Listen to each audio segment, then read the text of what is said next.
Hello everyone, this is Altar, and this segment is here to let you know that after about a year of producing content for Offworld Trading Company, Mohawk Games contracted me out to do some QA consulting work for them. This video was made during the time that contract was active. Thank you for listening, please enjoy the video. Hello everyone, this is Altar, and welcome back to our Offworld Trading Company tutorial series. Today we'll be continuing the series with Martian corporations. There are 4 different corporation types in Offworld Trading Company: Expansive, Scientific, Robotic, and Scavenger. We're going to start with the Expansive colony, Seneca Development, as this corporation type can be considered the basic type that all others build out from. An expansive company is very straightforward. It uses aluminum, steel, and glass to upgrade. It consumes life support as it expands, and it has a large footprint compared to the other colonies. This large footprint allows the expansive colony to take in a large number of primary resource tiles when founding, but also restricts the headquarters to large open areas, as it will need plenty of space. Expansive corporations receive 2 significant advantages over their opponents. The first advantage is that expansive corporations are granted 1 extra claim each time they upgrade, for a total of 22 claims, 4 more than their competitors. This may not sound like much, but another way to put it is that expansive colonies at HQ level 5 have 22% more claims than other colony types.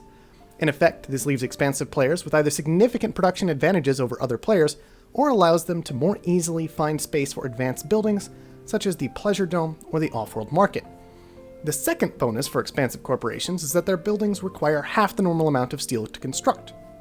On the surface, this ability simply helps an expansive player more easily utilize their additional claims. However, if we think a little deeper, we'll see that this also makes an expansive player's economy more adaptable, as they can more readily scrap their old worthless buildings and replace them with discounted, profitable ones.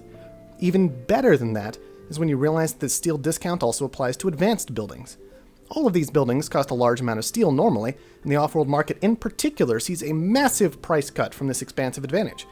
The Offworld Market normally costs 400 steel, 100 glass, and 100 electronics. However, as an expansive corporation, the market would only cost 200 steel, 100 glass, and 100 electronics, which will certainly help an expansive colony in its race to acquire the competition. Next, we're going to look at the Scientific Corporation, New Meridians. Scientific corporations are similar to expansives in many ways. They use aluminum, steel, and glass to upgrade, consume life support, and have an average footprint. However, scientific colonies have some key bonuses that allow them to function very differently from the other corporations. First and most importantly, scientists may pull input for their buildings directly from the ground. This means that if a scientist places a steel mill on a tile that has iron, they will not need to provide iron for that steel mill. Same can be said of any scientific building that requires a primary resource. Scientific players will often use this to ignore the price of primary resources and simply make the very valuable secondary resources.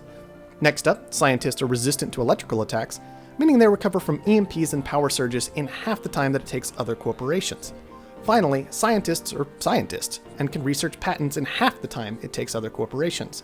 This combines well with their first initial ability to pull resources from the ground, as powerful patents like teleportation, slant drilling, and carbon scrubbing allow scientific corporations to freely place most of their buildings in positions where they pay nothing in primary resource costs, effectively getting the lucrative secondary resources for free. Third, we're going to discuss the Robotic Corporation, Yoshimi Robotics. This is a very simple faction and is the company that I recommend that new players start with. They use aluminum, steel, and electronics to upgrade. However, they consume no life support. They don't even consume fuel, and instead use power or energy to fuel their freighters. This is their most influential bonus, and is the reason I recommend new players start out with the Robotic Corporation. What this means at the end of the day is that new players won't have to deal with as much debt if they go for the Robotic Corporation as they would if they were Expansive, Scientific, or Scavenger, as all of these factions will consume life support no matter what, and debt can be a little bit difficult to deal with as a new player.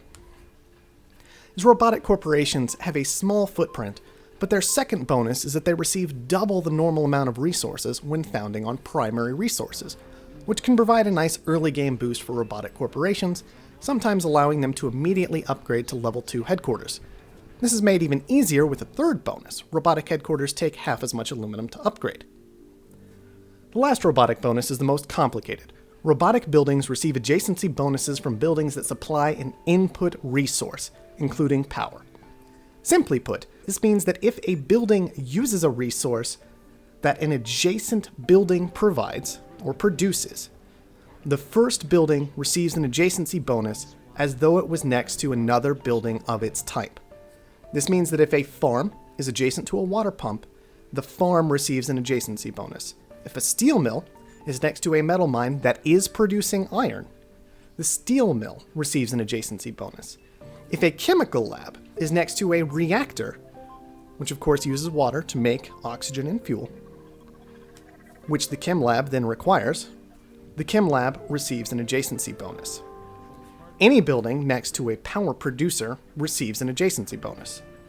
Most of the time, these bonuses are relatively minor, but they can influence specific building placement if you're attentive to the bonus.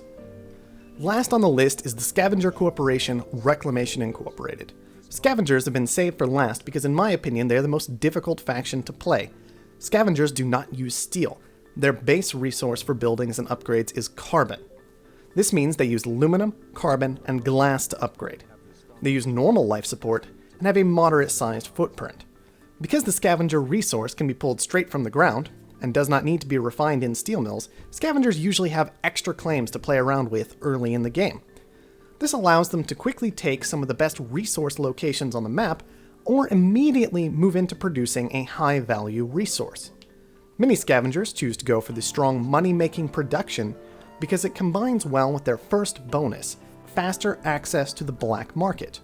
Black market will be discussed in more detail in later tutorials, but for now, understand that this is the tool that you can use to interfere with your opponent's plans. EMPs and power surges that were mentioned during the Scientific Corporation are available here, but it costs cash to use the black market, so you have to have a lot of money to use it as often as a scavenger is allowed. The last scavenger bonus is that they see market events coming before they happen. Market events are shortages and surpluses on resources.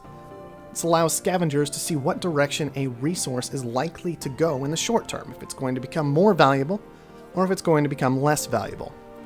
This can actually be difficult to take advantage of, as you also have to understand how your opponents are going to react to these events as they're happening in order to properly use the information. None of these scavenger bonuses are simple to exploit, and they require a significant amount of game knowledge in order to use properly, which is why I recommend most players avoid the Scavenger Corporation when first learning the game.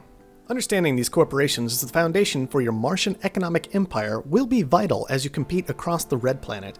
During the next tutorial, we'll talk about the first step you actually take in an Offworld trading company game, founding, but for now, thank you everyone for watching, and I'll see you next time.